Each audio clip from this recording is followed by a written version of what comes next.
Quand on parle de croissance spectaculaire en bourse, vous pensez souvent aux entreprises de la tech américaine. Vous devez savoir qu'il est possible de trouver sur les bourses africaines des entreprises qui réalisent des croissances similaires. Aujourd'hui, je vais vous parler d'une entreprise cotée à la BRVM, Bourse régionale des valeurs mobilières de l'UEMOA, qui a progressé de 2000% sur les 20 dernières années. Je dis bien 2000%. C'est une entreprise que vous connaissez, dont vous êtes peut-être client, qui est présente en Côte d'Ivoire depuis 1962 et dans laquelle vous aurez pu investir en janvier 2005. Et si vous l'aviez fait aujourd'hui, votre capital serait multiplié par 20.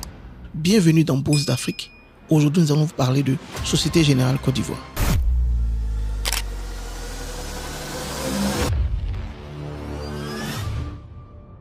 Pour comprendre pourquoi la valeur boursière de Société Générale a progressé de fois 20 à la BRVM sur les 20 dernières années, il faut qu'on regarde ensemble les performances de l'entreprise. Mais avant ça, je vous présente rapidement pour ceux qui ne connaissent pas. Société Générale, c'est une banque. C'est la filiale de Société Générale France.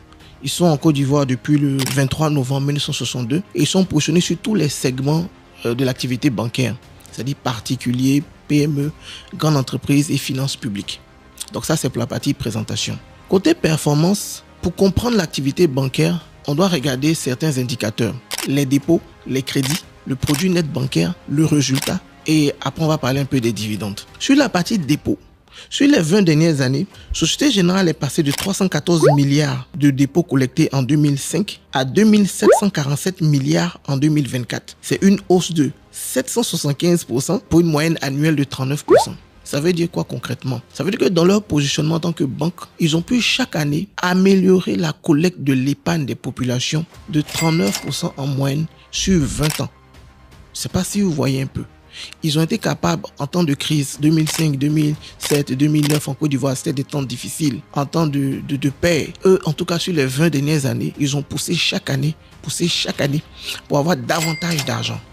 Mais que font les banques avec cet argent? Que font les banques avec les dépôts? Ça sert à fabriquer, je dis comme ça, entre guillemets, du crédit pour les populations. Et côté crédit, Société Générale est passée de 245 milliards de crédits octroyés en 2005 à 2474 milliards en 2024, soit une hausse de 910% en 20 ans ou 46% par an.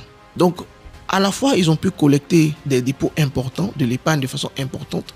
Ils ont pu aussi transformer ça correctement en crédit pour les différents segments dont j'ai parlé. Population, entreprise et État. Si vous connaissez l'activité bancaire, vous savez un peu ce qui va se passer. Ces crédits-là vont générer des intérêts. Et ce sont ces intérêts qui constituent les revenus de la banque. Bon, à côté des intérêts, il y a aussi les commissions, il y a aussi les opérations de crédit bail.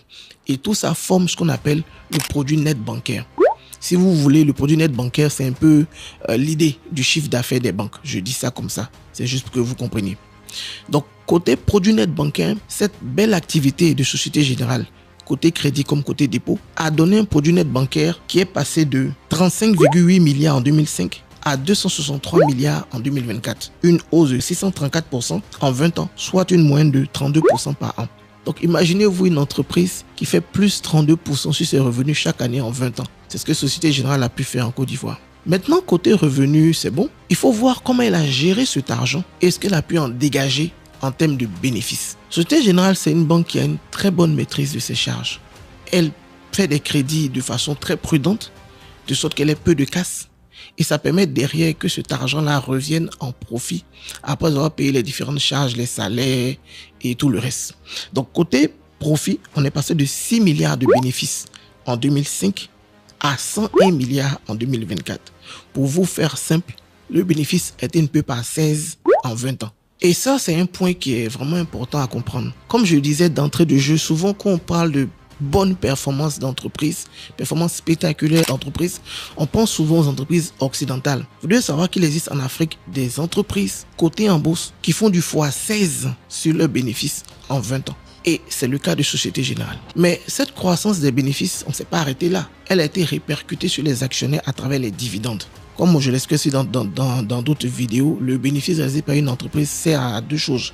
Rémunérer les actionnaires et renforcer les réserves de l'entreprise pour son développement. Donc côté rémunération des actionnaires, l'enveloppe accordée aux actionnaires qui était de 6,22 milliards en 2005 est passée à environ 58 milliards en 2024, soit une hausse de 832%. Donc les dividendes ont été un peu par 8 en 20 ans. pendant que le bénéfice lui-même était un peu à 16. Ce sont tous ces facteurs-là qui ont soutenu la progression du cours de bourse de la Société Générale en Côte d'Ivoire. Les bonnes performances de l'entreprise et sa très bonne qualité de rémunération du point de vue des actionnaires. Donc l'action est cotée à la BVN depuis la création du marché, mais j'ai limité cette étude à 20 ans, de 2005 à 2024, pour ne pas vous donner quand même des choses qui sont trop longues. Donc en janvier 2005, le 2 janvier 2005 précisément, l'action coûtait 13 000 à la BVM. 13 000. 13 000 francs CFA, pour ceux qui nous suivent d'autres régions. Le 30 septembre 2025, l'action coûtait 27 000. Quand on prend 13 000 et 27 000, on voit du x2. Pourtant, j'ai parlé de x20. En fait, le x20, pour bien le comprendre, il faut savoir qu'une action de Société Générale Côte d'Ivoire en 2025 n'est pas comparable à l'action originelle de 2005. Pourquoi? Parce que l'entreprise a subi un fractionnement. Le fractionnement a eu lieu, je pense, en 2019. Donc, c'est quoi un fractionnement? C'est un peu comme avec les terrains. Un terrain peut-être s'échange par lot de 1000 m². Et avec le temps, on se rend compte que les terrains sont trop chers. Donc, l'État prend une disposition pour dire à partir de maintenant, on doit morceler et vendre les terrains par lot de 100 m². Donc, l'idée du morcellement, là, en bourse, on a ça, on appelle ça fractionnement. Donc, on prend l'action et puis on la divise avec un multiple qui permet de diviser aussi le prix. Et ça permet aux actions, quand elles ont progressé, de revenir à un niveau de prix où elles sont accessibles pour les populations. Donc, Société Générale, comme je disais en 2019, je pense, a subi un fractionnement par 10. Donc, une action originelle a été transformée en 10 actions nouvelles. Donc, aujourd'hui, quand vous comparez les actions de 2025 aux actions de 2005, vous devez multiplier par 10 les cours de bourse pour que la comparaison soit pertinente. Donc, je reprends. Une action de 13 000 francs janvier 2005 correspond à 10 actions aujourd'hui qui valent chacune 27 000. Ça fait donc un total de 270 000.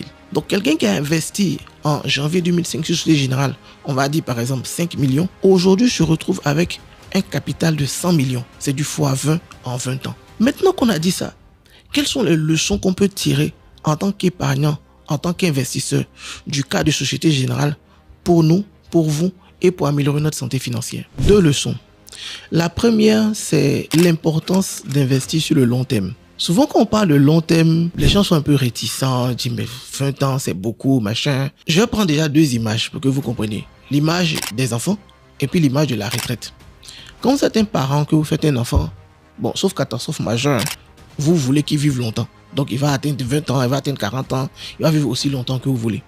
Maintenant, la question c'est, qu'est-ce qui va l'accompagner dans sa croissance? Qu'est-ce que vous aurez épargné ou investi pour lui qui va être déterminant pour lui dans le futur? Donc, on prend le cas Société Générale.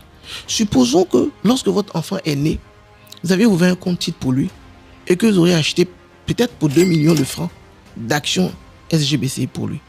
Donc, il vient de naître, 2005, on investit 2 millions pour lui. Le cas Société Générale vous montre que l'effet du long terme a transformé ces 2 millions en 40 millions. Donc, imaginez-vous, votre enfant, il a 20 ans, il va aller aux études à l'étranger, vous faites la fête et tout ça. Vous dites, mon fils, vraiment, ta maman et moi, on avait gardé ça pour toi quand tu vas partir. Voici un compte avec 40 millions dedans. Mais au fond, c'est pas 40 millions que vous avez épargné, c'est juste 2 millions. Donc, le long terme, c'est un peu ses avantages. Ça vous transforme des épargnes modestes en quelque chose de significatif qui peut faire la différence sur la question que vous portez. Par exemple, l'étude de vos enfants.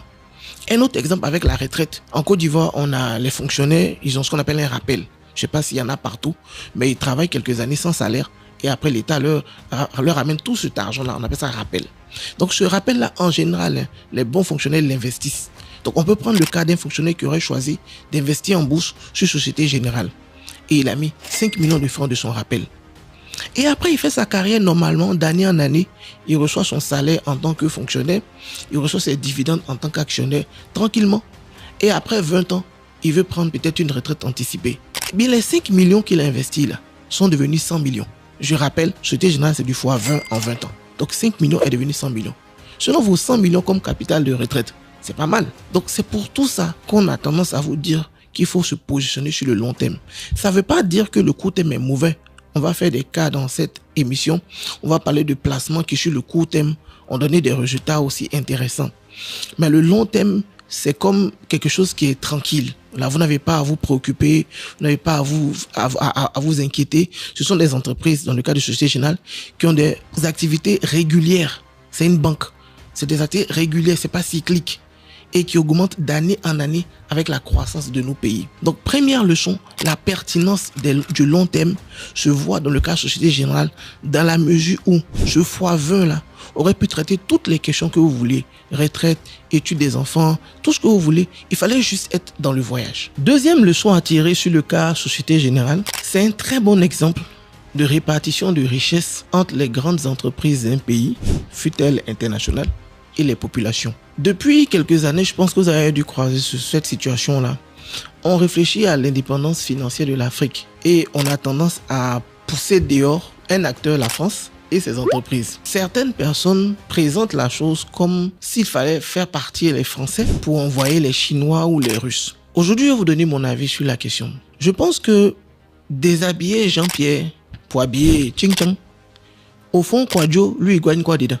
Kwadjo, qu'est-ce qu'il gagne dedans? Je pense que ce qu'il faut rechercher, c'est des profils de partenariat dans lesquels, que ce soit Jean-Pierre ou que ce soit Ching Chang, Kwadjo ait sa part dans le business. Et c'est ce que la Côte d'Ivoire a réussi à faire avec la BRVM et avec les grandes entreprises cotées en bourse. On a appelé de Société Générale, mais vous devez savoir que Total Côte d'Ivoire est cotée en bourse. La filiale de BNP Paribas qui s'appelle BCC est cotée en bourse. Nestlé, c'est vrai qu'il n'est pas français, qui est suisse, est cotée en bourse. La Côte d'Ivoire avait réussi, grâce à ses dirigeants, à faire coter la plupart des grandes entreprises du pays. Ça fait qu'à la fin, que ce soit, je reprends, Jean-Pierre ou Ching Chang, les Ivoiriens, en tout cas ceux qui investissent en bourse, ont une part de la richesse créée. Si je reprends le cas Société Générale, 43% du capital de Société Générale est disponible en bourse pour les populations depuis la création de la BRVM. 43%.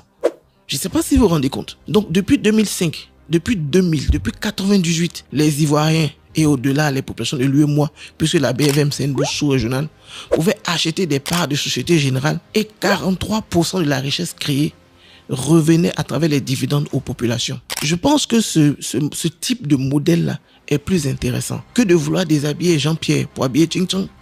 Emmener les grandes entreprises, qu'elles soient françaises, qu'elles soient chinoises, qu'elles soient américaines, à avoir un actionnariat local obligatoire. Ça peut être 20%, ça peut être 30%. On a déjà vu ça dans des pays comme l'Algérie. On a vu ça dans des pays comme la Guinée équatoriale. La Chine est championne dans cet exercice-là. Vous ne pouvez pas aller dans ces pays-là et puis avoir 100% de l'actionnariat qui est étranger. Ça n'a pas trop de sens. Pour eux, si vous arrivez dans leur pays pour faire quelque chose, il faut qu'une part revienne aux locaux. Et avec la bourse, c'est possible. Donc on pourrait dire, c'est un exemple, je prends, tous ceux qui sont dans le domaine des mines, vous devez faire coter vos entreprises à la BRVM, de sorte qu'au moins 20%, 25% de la richesse créée revienne aux populations. On peut le dire aussi dans les télécoms, puisque là-bas, ce sont des licences. Il y a beaucoup de domaines, les assurances, le pétrole, où ce sont des licences. Pour accorder la licence, on dit, OK, on peut t'accorder la licence, mais il faut que 20, 25, 30% reviennent à la population. Moi, je pense que ce modèle-là est plus intéressant pour l'Afrique francophone que de vouloir pousser un acteur pour envoyer un autre acteur. Et le cas Société Générale nous le montre. Pendant les 20 dernières années, pendant les 25 dernières années, 43% de la richesse est revenue à ceux qui investissent dans cette entreprise et qui sont en Afrique. Et donc, c'est cette deuxième leçon-là que j'aimerais vous partager et ça permet de clôturer notre deuxième épisode de Bourse Afrique. Merci de nous avoir suivis. Si vous avez des commentaires, des observations, des entreprises même que vous voulez qu'on étudie, vous pouvez laisser tout ça en commentaire. On va regarder avec l'équipe de SOA et rendez-vous le mois prochain.